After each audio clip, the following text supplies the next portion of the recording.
नमस्कार दोस्तों, प्रहारम एकेडमी के इस नए वीडियो में आप लोग का स्वागत है। उम्मीद करते हैं आप लोग अच्छे होंगे, स्वस्थ होंगे, अपने पढ़ाई में मन लगा के लगे होंगे। युद्ध की बेजी बढ़ चुकी है।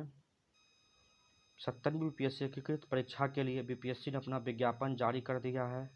परीक्षा के डेट को लेकर पहले ही तारीख 17 नवंबर घोषित हो चुकी है। आप लोग इस युद्ध भूमि में उतर चुके हैं।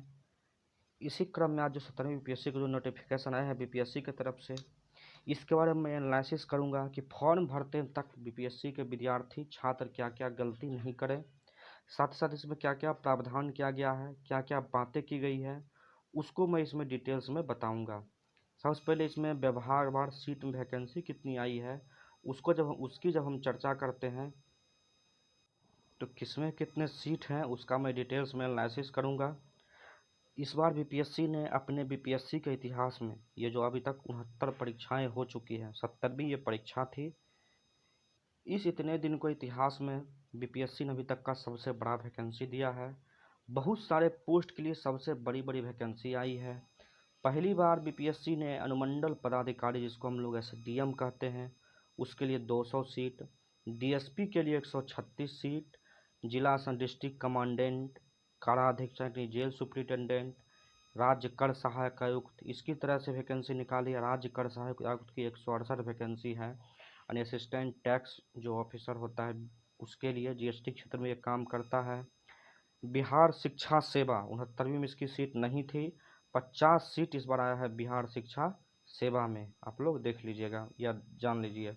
उसके बाद ये सभी वैकेंसी लेवल 9 की वैकेंसी है। लेवल 9 में ही नियोजन पदाधिकारी 14 सीट है। 59 सीट इस बार आया है लेवल 7 के एमईओ, जो कि वैकेंसी 68 और 67 9 में नहीं थी। म्यूनिसिपल एग्जीक्यूटिव ऑफिसर एमईओ का, जो कि नगर कार्यपालक या नगर प्रधान कहते हैं, जो होता है नगर कार्यपालक, उसका जो है 59 वैकेंसी है। ग्रामीण विकास पदाधिकारी, इसको गांव घर की भाषा हम लोग बीडीओ कहते हैं, ब्लॉक डेवलपमेंट ऑफिसर, इसका 393 वैकेंसी है। राजस्व अधिकारी एवं समकक्ष का 287 वैकेंसी है, 287। एलईओ का 67 वैकेंसी है। बीपीआरओ का, पंचायती राज पदाधिकारी का 83 वैकेंसी है। सप्लाई इंस्पेक्टर, आपूर्ति निरीक्षक का 233 वैकेंसी है। ऐसे करके टोटल 1945 पोस्ट की वैकेंसी आई है। बीपीएससी के इतिहास में सबसे बड़ी वैकेंसी है। साथ ही साथ सीडीपीओ के लिए 12 सीट आया है। क्राइटेरिया किसके लिए क्या है तो आप लोग उम्र के हिसाब से देख लीजिए कि जो एसडीएम है उसके लिए 22 वर्ष उम्र चाहिए। बाकी पोस्ट कुछ के लिए 20 वर्ष, कुछ के लिए 22 वर्ष और कुछ के लिए 21 वर्ष भी सीट चाहिए, उम्र चाहिए। तो उस हिसाब से आप लोग देख लीजिए। यानी कोई ग्रेजुएट हैं लेकिन उम्र 20 साल से कम है, फॉर्म नहीं भर सकते हैं। 21 साल से कम है तो कुछ पोस्ट के लिए फॉर्म नहीं भर सकते हैं। 22 साल से कम है तो भी और कुछ पोस्ट के लिए फॉर्म नहीं भर सकते हैं। हर उम्र के लिए एलिजिबिलिटी क्राइटेरिया लगा दिया गया है। उसके बाद इसमें क्लियर नोटिफिकेशन में लिखा गया है कि विज्ञापन में भरे गए आवेदन संख्या के आधार पर कितना वैकेंसी आता है। यदि वैकेंसी है तो लगभग यदि 10 लाख आवेदन गिरेंगे, उम्मीद है कि गिरेंगे। एक से अधिक पाली में परीक्षा ली जा सकती है और एक से अधिक सेट में आयोजित किए जा सकते हैं। इस बार जैसे बिहार दरोगा पुलिस का एग्जाम हुआ है, एक से अधिक सेट बनाया गया था, हर जिला वाइज या कुछ अनुमंडल प्रमंडल वाइज सेट बनाए गए थे। उस तरह से सेट बनाए जा सकते हैं। हो सकता है आपका प्रश्न कुछ और सेट का हो, आपके दोस्त का किसी प्रश्न किसी और सेट का हो, आपका एग्ज़ाम किसी और दिन हो सकता है आपके मित्र का एग्ज़ाम किसी और दिन हो। ऐसा बीपीएससी ने अपने नोटिफिकेशन में कह दिया है। और ये जो है वैकेंसी के फॉर्म गिरने के आधार पे होगा। दूसरा बात कहा गया है कि वैकेंसी या तो इनक्रीज कर सकती है या घट हो सकती है, घट बढ़ सकती है। हमेशा बढ़ती है वैकेंसी, घटती बहुत कम है, कभी कभार ऐसा होता है। सबसे मोस्ट इम्पॉर्टेंट जो बहुत लोगों के मन में कन्फ्यूजन होगा, बीपीएससी ने क्लियर कट अपने नोटिफिकेशन में होना है, मान्यता प्राप्त विश्वविद्यालय से स्नातक अथवा समतुल्य परीक्षा में उत्तीर्ण होना, या अपीयरिंग नहीं, उत्तीर्ण होना, पास होना जरूरी है। और सीडीपीओ के लिए डिग्री होना चाहिए। साथ ही साथ विश्वविद्यालय से स्नातक एवं वैकल्पिक विषय में गृह विज्ञान, मनोविज्ञान, समाजशास्त्र और एलएसडब्ल्यू रखा रहा। फॉर्म भरते समय क्लियर कट लिखा है, ऑनलाइन आवेदन करते समय आवेदक की शैक्षिक योग्यता कॉलम में स्नातक या समतुल्य उत्तीर्णता संबंधी संपूर्ण सूचना देना अनिवार्य होगा। यानी मार्कशीट का सीरियल नंबर और नंबर देना अपलोड करना जरूरी होगा। इसलिए जिनका रिजल्ट नहीं आया है, रिजल्ट वेटिंग में है, पेंडिंग में है, अपीयरिंग में है, वो लोग फॉर्म नहीं भर सकते हैं। 18 अक्टूबर तक जो फॉर्म भरने का डेट है, उस कंडीशन में आप लोग मोस्ट इम्पॉर्टेंट है रिजल्ट आ जाना चाहिए, नहीं तो आप फॉर्म नहीं भर पाइएगा, ये जान लीजिए, कंडीशन है। विशेष शैक्षणिक योग्यता और वैकल्पिक विषय CDPO के लिए विशेष शैक्षणिक योग्यता है, तो उसके लिए आवेदन करना, पद का चयन करना अनिवार्य होगा, अन्यथा उक्त पद के लिए दावेदारी मान्य नहीं होगा। यदि फॉर्म भरिएगा CDPO के अलग से तभी मान्य होगा। आरक्षण का लाभ सिर्फ बिहार के राज्य के आदमी के लिए ही मिलेगा, ये लिखा हुआ है। और आरक्षण फॉर्म भरते वक्त जो आरक्षण यदि आपका जो कैटेगरी है फॉर्म में नहीं फिल किया जाए, गलती से आपका छूट गया, ये गलती नहीं करना है, गलती से छूट गया तो आपको आरक्षण का लाभ नहीं मिलेगा। दूसरा बात, जाति के आधार पर आरक्षण का लाभ सिर्फ और सिर्फ बिहार के अस्थायी निवासी को मिलेगा। यानी जो 59% टोटल आरक्षण है, 49% और 10% EWS को, उसी आरक्षण के आधार पर 59% वही आरक्षण के आधार जो है बिहार का अस्थायी निवासी को मिलेगा। बाकी जो 41% सीट है वो इंडिपेंडेंट है। इसी में जो 36 कैटेगरी महिलाओं को 35%, विकलांगों को 4% और स्वतंत्रता सेनानी के जो फैमिली मेंबर्स हैं उनके लिए 2% रिजर्वेशन का प्रावधान किया गया है। तो वो सब रिजर्वेशन ही सिर्फ और सिर्फ बिहार की महिलाओं के लिए मिलेगा। बिहार हो हल्ला होता है कि बिहार की महिलाओं को रिजर्वेशन मिल जाता है, रिजर्वेशन नहीं मिलेगा। कंडीशन रहेगा कि बिहार की कोई महिला है, उसका शादी यूपी में हो गया है, MP में या किसी अन्य स्टेट में हो गया है, तो उसको आरक्षण का दावा करने के लिए बिहार के उसके मम्मी पापा के नाम से जाति प्रमाण पत्र बनाया जाता है, उसी के आधार पे उसको निकाला जाएगा। यहाँ क्लियर कट लिखा गया है, जाति प्रमाण पत्र और डोमिसाइल चाहिए तो चाहिए। EBC OBC के लिए क्रीमी लेयर प्रमाण पत्र अनिवार्य होगा। यह बना होना चाहिए अंचल पदाधिकारी या उससे राष्ट्र पदाधिकारी या उससे ऊपर के अधिकारी के द्वारा निर्गत होना चाहिए। आरक्षण का दावा करने वाली विवाहित महिला की जाति या NCL उनके पिता के नाम एवं पता से निर्गत होना चाहिए, ना कि उसके पति के नाम से। इसीलिए दूसरे राज्य की महिलाओं में किसी बिहार की महिला की शादी हो गया, उसका आरक्षण बिहार में मिलेगा, ये बात जान लीजिए। लेकिन दूसरे स्टेट की लड़कियां बिहार में किसी रिजर्व कैटेगरी में नौकरी नहीं ले सकती हैं। जो उसका 41% अनरिजर्व है उसमें नौकरी होगा, ये बात है। आरक्षण का कोटी लिखा गया है, किस प्रकार से क्या होगा। BPSC ने इस बार कुछ नया चीज़ जो ऐड किया है, उस नए चीज़ को हम लोग जान लेते हैं। सबसे पहले जान लीजिए कि जो बिहार सरकार के कर्मचारी हैं, बिहार सरकार के अस्थायी सेवक हैं, उनको सेवा के दौरान, सेवा अवधि में आयोजित प्रतियोगी परीक्षा में 5 अवसर दिए जाएंगे। यानी BPSC में 5 अवसर दिए जाएंगे जो पहले से किसी नौकरी में है। BPSC में 5 अवसर की गणना जो है नौकरी ज्वाइन होने के बाद होगी। पहले आप कितना बार दे चुके हैं उसका कोई मान्य नहीं है। जो पहले से बिहार सरकार की सेवा में नौकरी कर रहे हैं उसको 5 वर्ष छूट भी दिया जाएगा, ये बात कहा गया है, ये बात है लिखा हुआ। और दिव्यांगजनों को, विकलांगों को 10 वर्ष की छूट उम्र में दी जाएगी, ये बात लिखा गया। बाकी रिजर्वेशन के आधार पे 5 साल 2 साल जैसा रिजर्वेशन के हिसाब से छूट मिलता है वो मिलेगा। उम्र सीमा में छूट आप कैसे चाहते हैं, BPSC में है या कैटेगरी के हिसाब से है या विकलांग है, उम्र सीमा में जो छूट मिलेगी वो मूल प्रमाण पत्र जो है आपको इंटरव्यू के समय डॉक्यूमेंट वेरिफिकेशन जो होता है उसमें आपको देना पड़ेगा। DSP के लिए, डिस्ट्रिक्ट कमांडेंट के लिए और जेल सुपरिटेंडेंट के लिए कुछ फिजिकल क्राइटेरिया होता है। जैसे आपका हाइट होना चाहिए, चेस्ट होना चाहिए लड़कों के लिए, और आई विजन कुछ जो रहता है वो आपका होना चाहिए, तभी आपको जो है सो DSP, डिस्ट्रिक्ट कमांडेंट और जेलर आपका पद मिल सकता है। BPSC ने इस बार जो मोस्ट इम्पॉर्टेंट चीज़ ऐड किया है वो यही चीज़ ऐड किया है, इसी को कुछ लोग OTR कह रहे हैं, जबकि ये OTR नहीं है। लेकिन जब फॉर्म भराना शुरू होगा तब आपको पता चलेगा। जिन जिन व्यक्तियों का आधार कार्ड मोबाइल से लिंक नहीं है उन व्यक्तियों को बायोमेट्रिक वेरिफिकेशन के अलग से 200 रुपया लगेंगे। यदि आपका आधार कार्ड वेरीफाई है, अरे आधार कार्ड वेरीफाई मतलब आप आधार नंबर डालिएगा, गेट OTP वाला लिंक पे क्लिक कीजिएगा, तो आपके मोबाइल जिससे आधार कार्ड लिंक होगा उस पर OTP आएगा, वेरीफाई कर दीजिएगा तो आपको 200 रुपया अलग से पे नहीं करना पड़ेगा। यही इसका प्रोसेस होगा। अभी तक जब पोर्टल खुलेगा तब बाकी बातें क्लियर होगी। जिनका वो आधार OTP वेरिफिकेशन नहीं हो पाएगा उनको बायोमेट्रिक वेरिफिकेशन के अलग से 200 रुपये लगाने होंगे।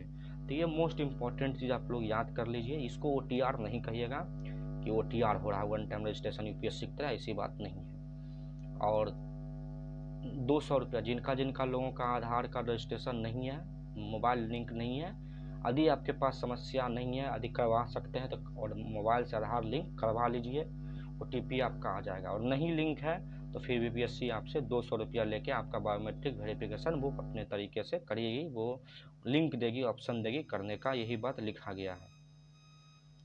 यदि आप बिहार के निवासी हैं या नहीं भी हैं, किसी अन्य कैटेगरी वाइज फॉर्म भर के और कम पैसा दे के फॉर्म भर दिए, लेकिन जिस समय आपका फाइनल हुआ या जिस समय वेरिफिकेशन होगा और उस समय आप उस कैटेगरी के साथ जिस कैटेगरी से फी भरे उसी कैटेगरी का जाति प्रमाण पत्र, मूल प्रमाण पत्र सब जमा नहीं कर पाए तो आपकी उम्मीदवारी उसी समय रद्द कर दी जाएगी। यही बात इस पैरा में लिखा हुआ है, ये मोस्ट इम्पॉर्टेंट है।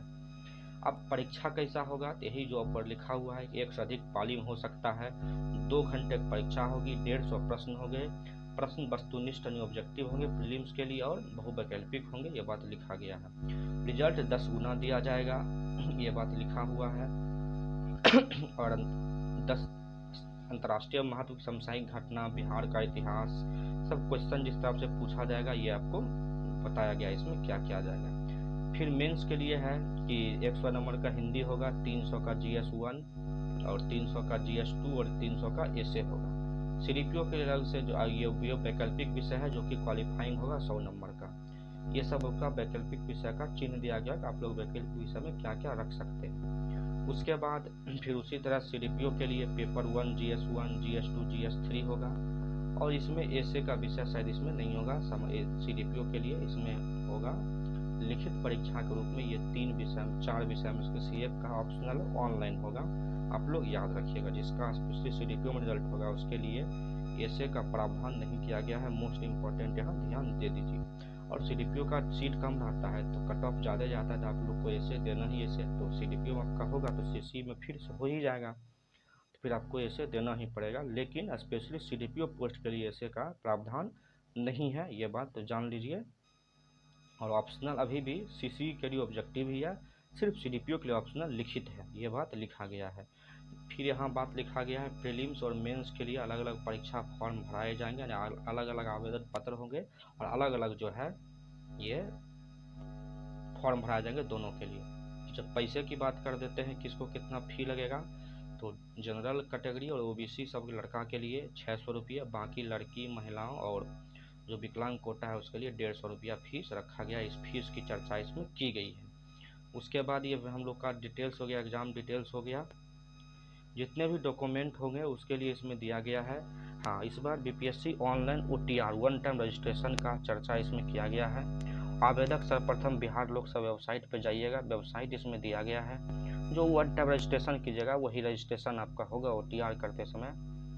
उसके बाद स्क्रीन पर यूजर नेम और पासवर्ड प्राप्त होगा, रजिस्टर्ड मोबाइल नंबर पर भी देखा जा सकता है, रजिस्ट्रेशन करिएगा।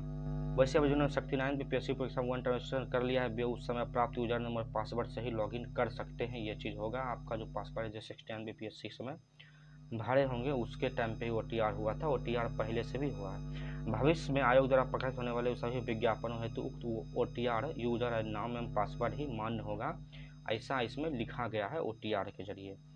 वन टाइम रजिस्ट्रेशन की प्रक्रिया पूर्ण होने के बाद रजिस्टर्ड मोबाइल नंबर प्राप्त यूजर नंबर और पासवर्ड से अभ्यर्थी एक्टिव ऑनगोइंग एडवर्टाइजमेंट लिस्ट पर लिंक पर क्लिक करके फॉर्म भर सकते हैं। उसके बाद उसमें डॉक्यूमेंट में जो है क्या क्या रखेगा, फोटो होना चाहिए स्पष्ट, टोपी मफलर रंगीन चश्मा ये सब नहीं होना चाहिए, हिंदी और अंग्रेजी में अच्छा सा सिग्नेचर अपलोड होना चाहिए, मतलब अच्छे से फोटो अपलोड होना चाहिए सारा फॉर्म। उसके बाद विज्ञापन रूप निर्धारित स्थान पर वांछित प्रमाण पत्र या दस्तावेज स्कैंड कॉपी 100 KB में होना चाहिए, मतलब 100 kg साइड के इसमें जैसे लगता है यदि 10th का सर्टिफिकेट 12th का सबका शायद नंबर ही लगता है, लेकिन फॉर्म जब खुलेगा तो आपको बता दिया जाएगा क्या क्या लगेगा। और इसमें जो है सो ग्रेजुएशन का सर्टिफिकेट लगेगा, तो आपका कास्ट या ओबीसी एनसीएल, आपका 10th और आपका ग्रेजुएशन, ये तीनों मार्कशीट को अपलोड करना पड़ेगा और आधार कार्ड का अपलोड करना पड़ेगा पीडीएफ फॉर्म में 100 केजी के साइड में, केबी के साइड में। उसके बाद ये है बीपीएससी ने इस बार अपना नंबर दिया है, किसी प्रकार का क्यूरी हो तो इसको आप लोग पूछ सकते हैं, ये चीज़ है। ऑनलाइन आवेदन में की गई प्रविष्टि में एडिट का कोई प्रावधान नहीं होगा। सब लोग सोचते हैं गलती हो जाएगा बीपीएससी एडिट कर देगा, बीपीएससी ने यहाँ क्लियर लिख दिया है एडिट का कोई प्रावधान नहीं होगा। बाद में वो कर दे अलग बात है, लेकिन यहाँ लिख दिया है क्लियर एडिट का कोई प्रभाव नहीं होगा। इसलिए फॉर्म भरते वक्त और ओटीआर करते वक्त बहुत ही बढ़िया से ध्यान दे के एक चीज़ को देखिएगा। साइबर कैफ़े वालों पे सारा चीज़ मत छोड़ दीजिएगा, आप अपने से ये चीज़ कीजिएगा। अभ्यर्थी को ऑनलाइन आवेदन करते समय स्पष्ट अच्छी वेबकैम माध्यम से खींचे गए अपलोड सुनिश्चित करना है, यानी लाइव कैमरा का भी फोटो आपका लगेगा। ये बात भी अपलोड जान लीजिए, जैसे 69 बीपीएससी से लगना शुरू हुआ है तो उस समय से आप लोग का लाइव फोटो भी लगेगा, फॉर्म भरते वक्त आपका लाइव फोटो भी लगेगा। तो ये इतना चीज़ दिया गया है, पढ़ते रहिए। और बाकी जो हम 2-3 चीज़ बताए गलती क्या क्या नहीं करना है, तो गलती है मेडिकल क्लियरेंस दिया हुआ है उम्मीदवार के लिए, एक 65 हाइट होना चाहिए लड़कों के लिए, लड़की के लिए 55 हाइट होना चाहिए, लड़कों के लिए 85 और 90 के बीच का चेस्ट होना चाहिए। उसके बाद विद ग्लास जो है 6x6 रहता है आँख, तो ठीक तो भी ठीक है, उसी टाइप का ये सब बात जो है लिखा गया है। ये हाइट, इसमें रनिंग फिजिकल नहीं लेता है बिहार बीपीएससी में।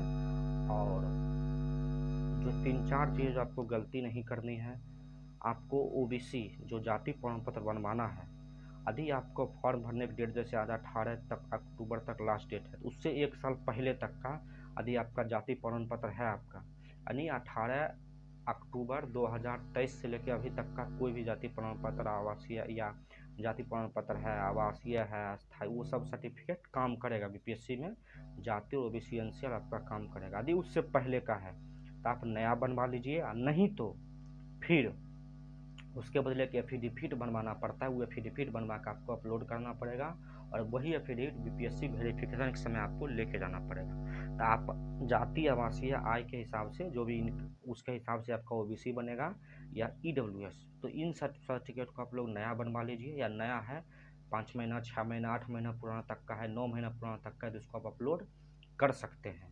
साथ ही साथ अपीयरिंग वाले फॉर्म, विद्यार्थी फॉर्म नहीं भर सकते हैं। आपका ओटीआर हो रहा है, ओटीआर में गलत इन्फॉर्मेशन देके फॉर्म नहीं भरिएगा प्लीज़, ये रिक्वेस्ट है। उसके बाद क्योंकि बीपीएससी में आपका ये जीवन भर का सवाल है, रिजल्ट रहेगा, रिजल्ट का नंबर देके आपका फॉर्म भरा जाएगा। 3 बातों का ध्यान रखिएगा। फॉर्म, आधार नंबर जिसका मोबाइल से लिंक नहीं है करवा लीजिए, उन लोगों का आधार वेरिफिकेशन नहीं हो पाएगा। तो यूपीएससी भी इस बार से 2025 से जो नया फॉर्म आएगा उसमें भी यूपीएससी आधार वेरिफिकेशन लेके आएगी, अपने गजट नोटिफिकेशन यूपीएससी ने क्लियर कर दिया है। तो आप लोग इस बात का ध्यान रखिएगा और पढ़ते रहिए। बाकी पढ़ाई रिलेटेड वीडियो हम अपने यूट्यूब चैनल पे डालते रहेंगे। वीडियो को सब्सक्राइब कीजिए, लाइक कीजिए, शेयर कीजिए, दोस्तों को भी शेयर कीजिए। Bye, good night.